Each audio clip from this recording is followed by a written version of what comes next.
tere, mina olen Toomas Mõttus ja räägin teile täna sellest, kuidas teha ChatGPT-ga aastaaruande analüüsi. Et kohe-kohe on saabumas aastaaruannete esitamise tähtaeg ja paljud ettevõtted peavad lisaks sellele, et enda aruandeid vaatama, peavad vaatama ka oma partnerite aruandeid selleks, et hinnata finantsriske. Nii ISO aruandlus kui ka ESG kestlikkuse aruanded nõuavad tarneahela hindamist ehk siis peab vaatama nii ettepoole kui ka tahapoole oma tarneahelas. Ja oma partnerite aastaaruannete alusel on võimalik teha järeldusi, kuidas nendel partneritel läheb. Ja olen ettevõttest Mentosteer, tegeleme juhtkondadega selle nimel, et ettevõtete protsesse efektiivsemaks ja tulemuslikumaks muuta. Kasutame selleks erinevaid AI tehnoloogiaid ja me usume, et 5 aasta pärast on ettevõtete otsustusprotsessid poole kiiremad tänu sellele, et otsustusprotsessidesse kaasatakse tehisintellekti tehnoloogiaid.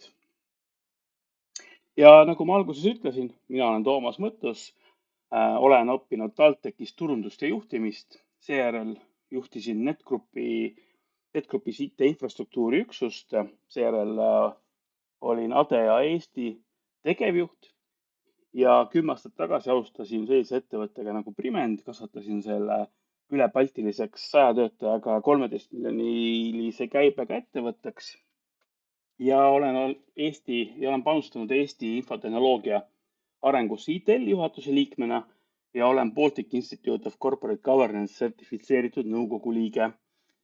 Mul on naine, 5 last, kass nimega Trix, tantsin rahvatantsu tantsuansamblist Tuisuline ja lisaks sellele olen ka Microsofti sertifitseeritud AI spetsialist ja andmeanalüütika spetsialist.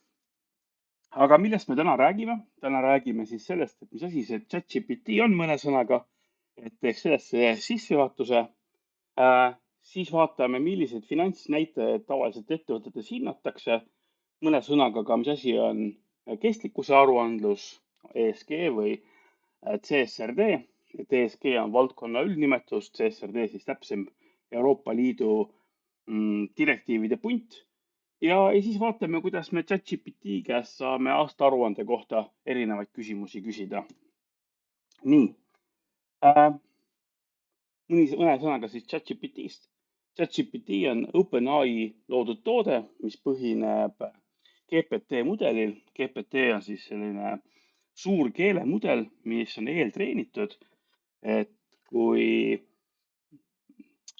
on mudelis on üle 400 miljardi elemendi ja kui OpenAI tuli GPT mudelitega turule 1,5 aastat tagasi, siis oli mudeli versioon oli veel GPT-3 ja kui GPT-3 mudeli treenimine maksis hinnanguliselt kuskil 4,5 miljonit, siis eksponentsiaalselt kasvanud on mudeli treenimise kulu on 100 miljonit hinnanguline kulu. Ja see põhjus, miks see kasvab, on see, et kui lisada uusi komponente ja uusi elemente ja kihte mudelisse, siis arvutusvõimsus, mida mudelite kasvatamiseks vaja, kasvab väga kiiresti ja piisav arvutusvõimsus on üks põhilisi põhjuseid, mispärast nii OpenAI kui Facebook kui Google kardavad, et see AI areng võib natukene pidurduda. Ja aga tänu sellele, et OpenAI on välja töötanud sellise eeltreenitud mudeli, on meil jällegi erinevaid AI tehnoloogiaid palju lihtsam juurutada. Me ei pea ise mudeleid treenima, me saame juba võtta eeltreenitud mudeli ja see eeltreenitud mudel on palju parem kui enda treenitud mudel, sest et Eesti ettevõtetel tavaliselt ei ole piisavalt andmeid, et mudeleid treenida. Seda, kui populaarne see ChatGPT on, näitab ka see graafik, mis siin lehel on, et kui mobiiltelefonidel võttis 100 miljoni kasutajani jõudmiseks 16 aastat, internetil 7 aastat ja Facebookil 4,5 aastat, siis ChatGPT-l võttis kõigest 3 kuud, et jõuada 100 miljoni kasutajani. Ja see näitab seda, kui populaarne see tehnoloogia on ja sellest on päris palju kasu.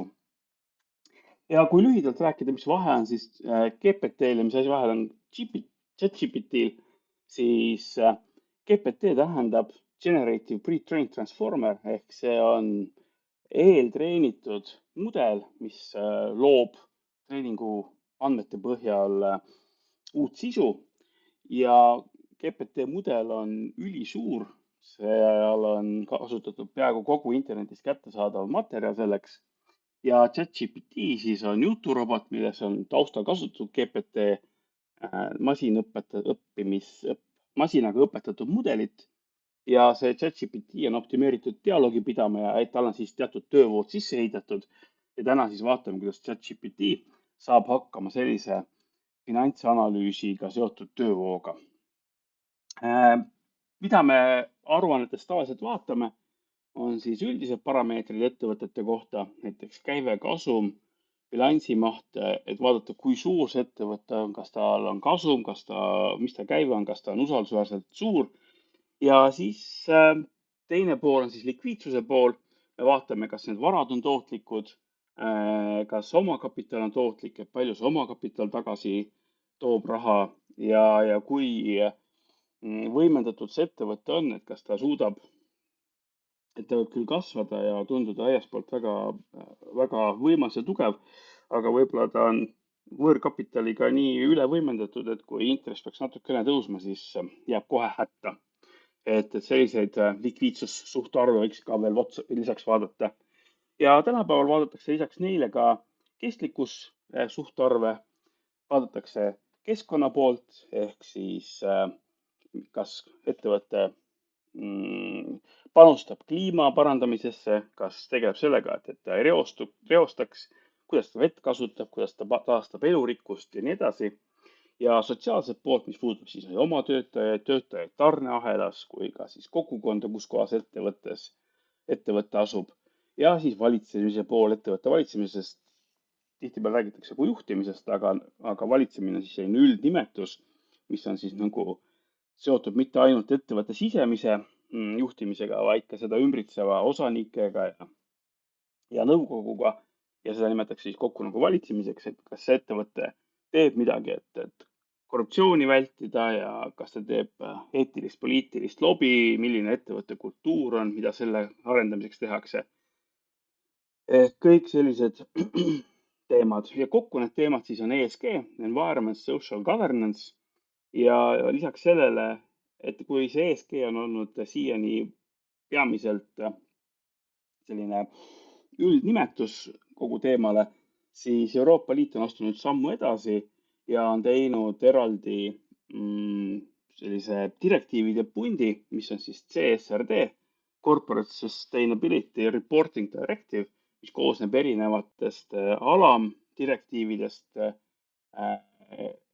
keskkonna, sotsiaalse poole ja valitsemise jaoks. Ja nüüd vaatamegi siis, mida siis see ChatGPT oskab teha. Et Eesti õnneks on see, et meil on selline lahe asi, et meil on ettevõtted esitavad oma majandusaasta aruanded äriregistrile ja äriregister avaldab ja sul on võimalik need aastaaruanded võtta sealt, et sa ei pea ettevõtteid otseselt küsitlema või saatma neile pikki Exceleid küsimaks, et kuule, kuidas teil läheb, et kas te ikka olete nagu, kui me nüüd paneme panuse teile kui heale partnerile järgmiseks aastaks, et mis teie majandusnäitajad on, siis Eestis on ettevõtted kohustatud oma majandusnäitajad avaldama. Need majandusnäitajad avaldatakse äriregistrile ja igaüks saab äriregistrist siis need majandusnäitajad alla laadida. Ja see siis saab teha ChatGPT-s, lasta hinnata seda aruannet. Et ma otsin kaks aruannet näiteks. Üks on Harju Elekter ja teine on Ülemiste City. Miks ma need kaks aruannet võtsin, on see, et Sustinere on üks selline teenusepakkuja, kes siis aitab ettevõtetel keskkonnateadlikkust parandada ja raporteerimist keskkonna osas. Ja need kaks ettevõtet olid neil referentsidena, et siis nende osas võiks nende aruandes midagi kirjas olla.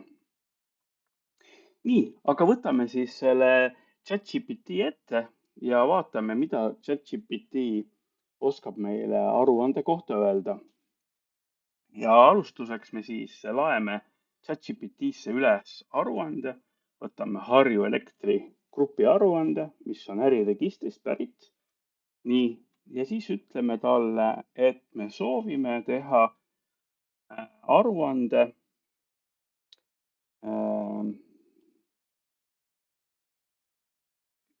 kopeerin siit selle teksti ära. Nii. Ma ei peaks seda iga kord kirjutama ümber. Lumps.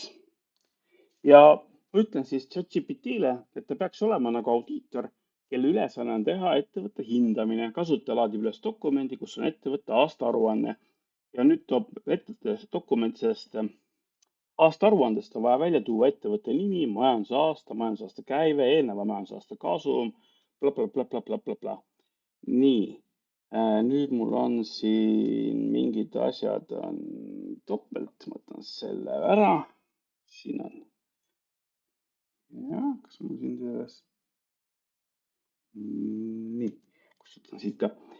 Nii, ja vaatame nüüd, mida siis ChatGPT sellest arvab.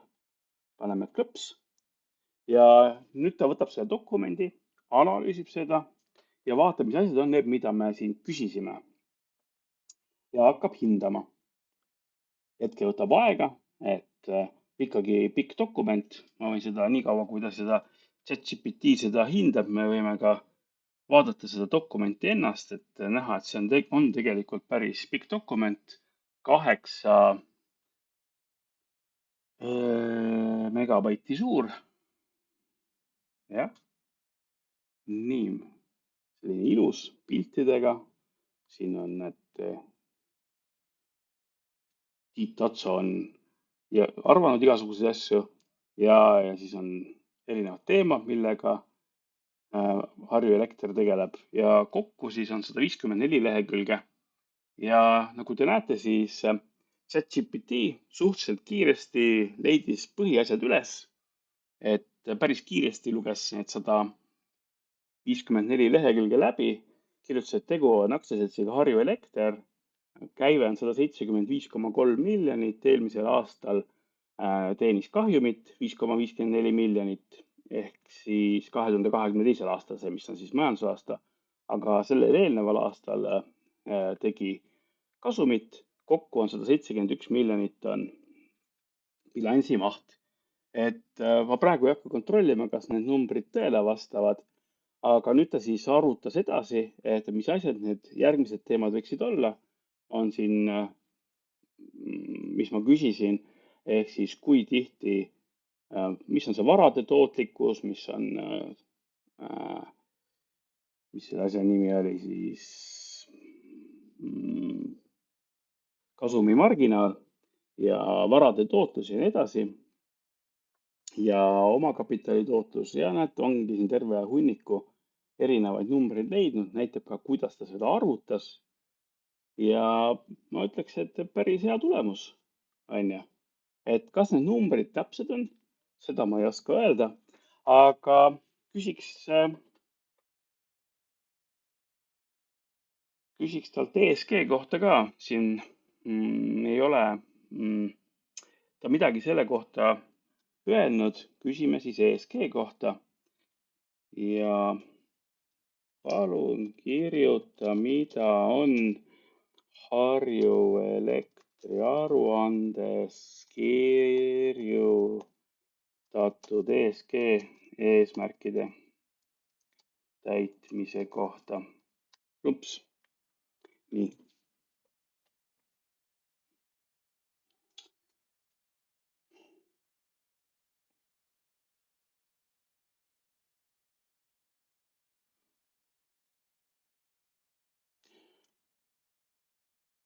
Vot siis, et selline tunne kohe, et teen siin Harju Elektrile reklaami lausa, et päris põhjalikult on Harju Elekter seda teemat oma aastaaruandes käsitlenud ja kõikide valdkondade kohta on midagi olemas aruandes ja on võimalik siis selle kohta kiiresti saada infot, ilma et peaks seda 154 lehekülge dokumenti algusest lõpuni läbi lugema ise ja saad kiiresti ülevaate, et me näeme siit, et ettevõte tundub, et on heas seisus, vaatamata sellele, et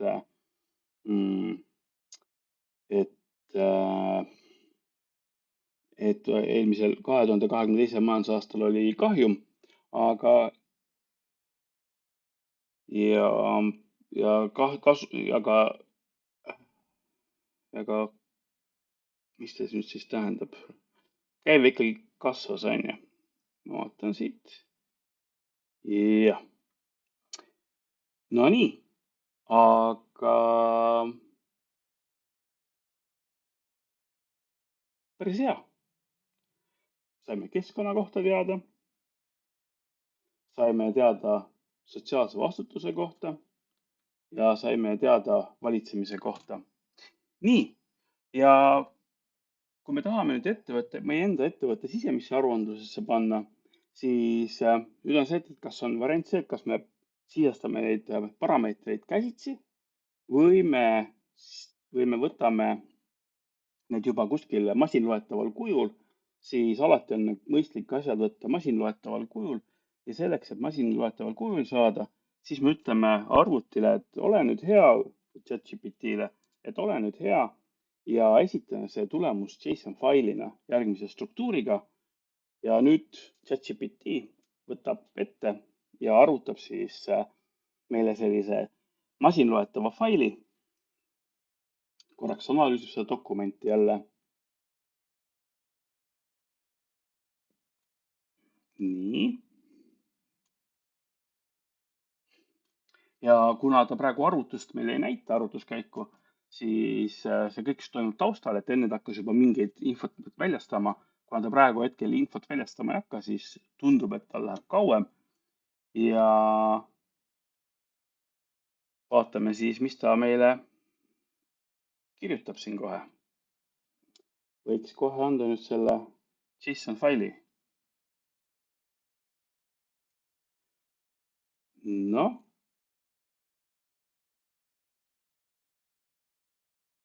Plumps, valmis, JSON fail olemas. Nii. Salvestame selle download sidesse. Et ma olen siin juba neid natukene vaadanud, neid aruandeid varem. Ja nüüd me saame siis vaadata, mis siis kirjutab. Tõstan selle siia poole, et teie ka näeksite. Ja JSON fail siis tuli selline, et ettevõtte nimi on Harju Elekter, majandusaasta 2022, majandusaasta käive 175,3, eelneva majandusaasta käive 152,757 ja näeme sellest, et kahjum on ja siin on ka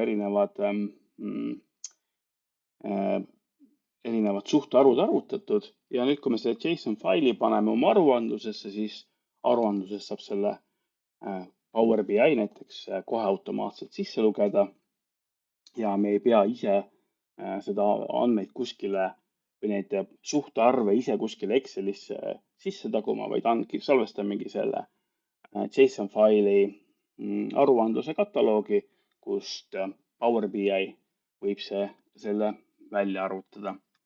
Nii, aga vaatame, mida siis ChatGPT oskab öelda Ülemiste keskuse kohta.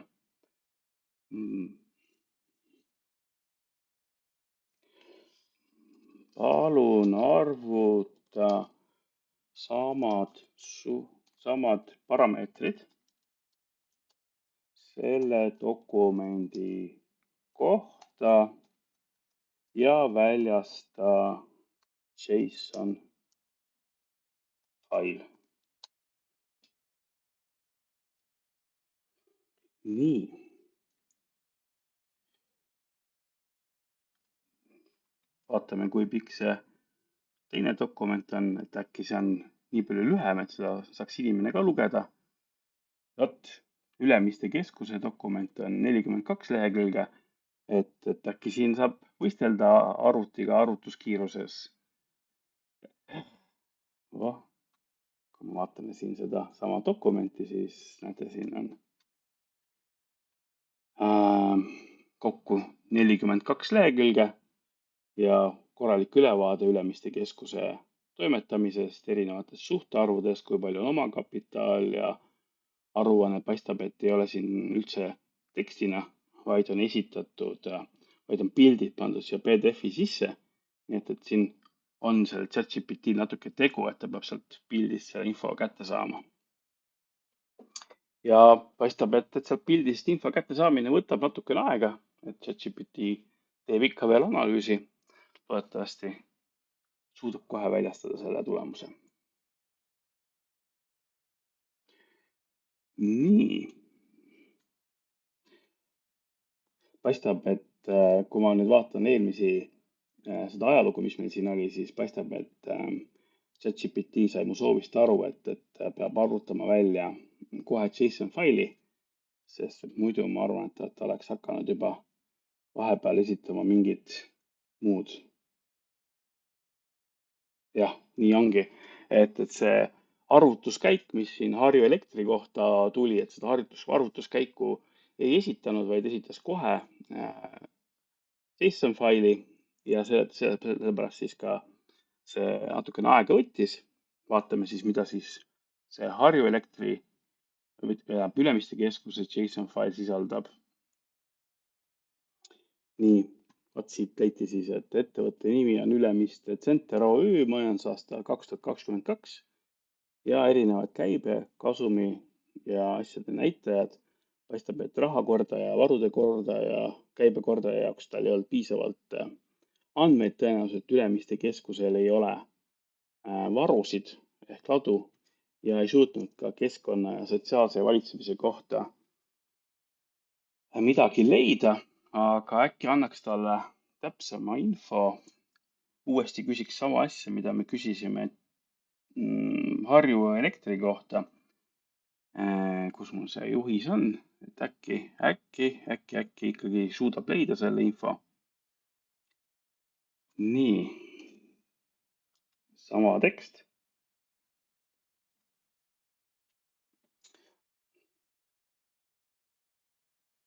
Nii.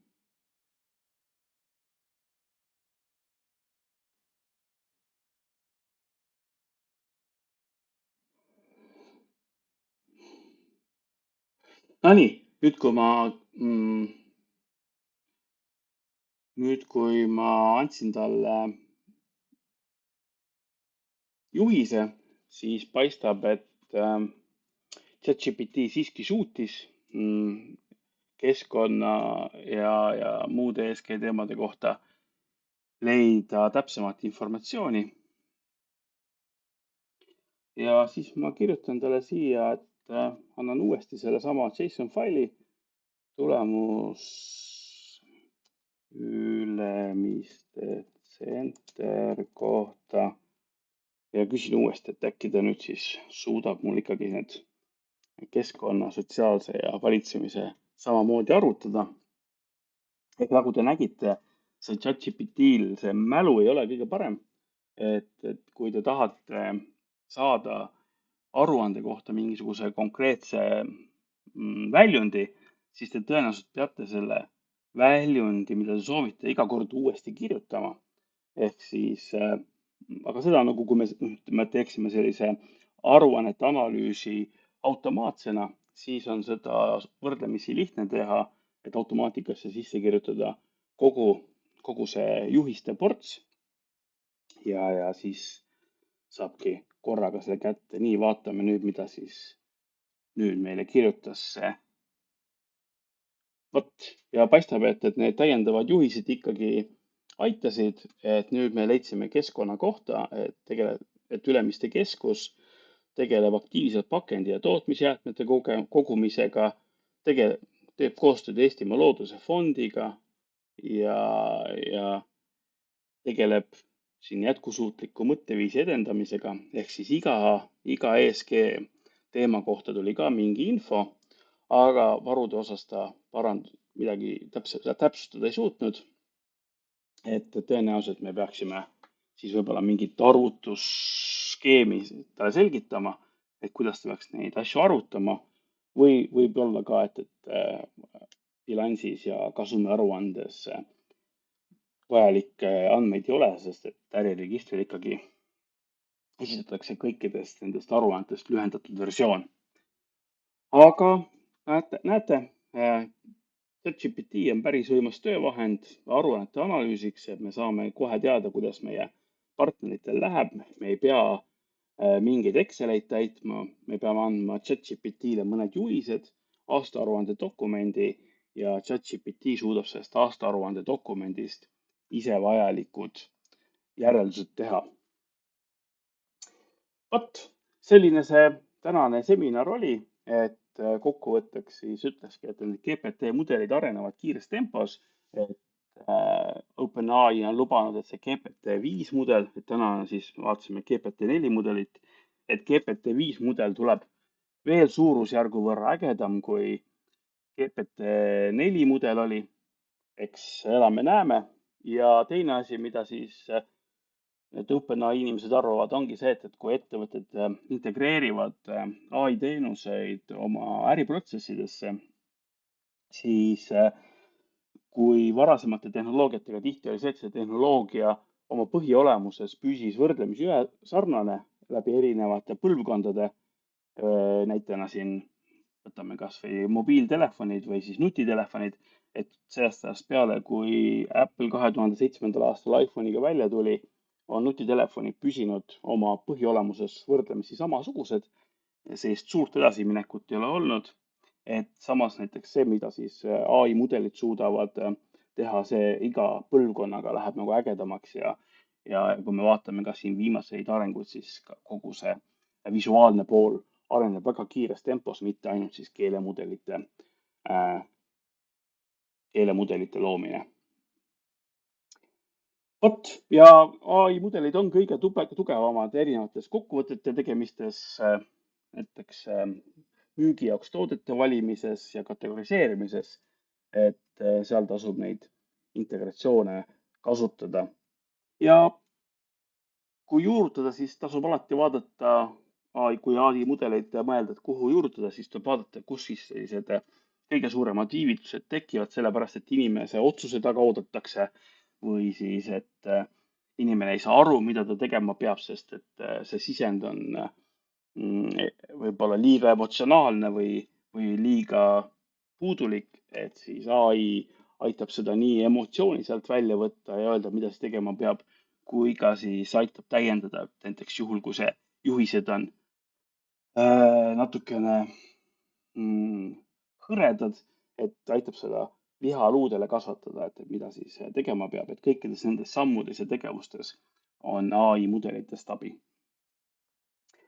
Vot, ja kui teil on huvi teema vastu, tahate täpsemalt teada, kuidas teie organisatsioonis võiks AI-d rakendada, siis kirjutage ja joonistage.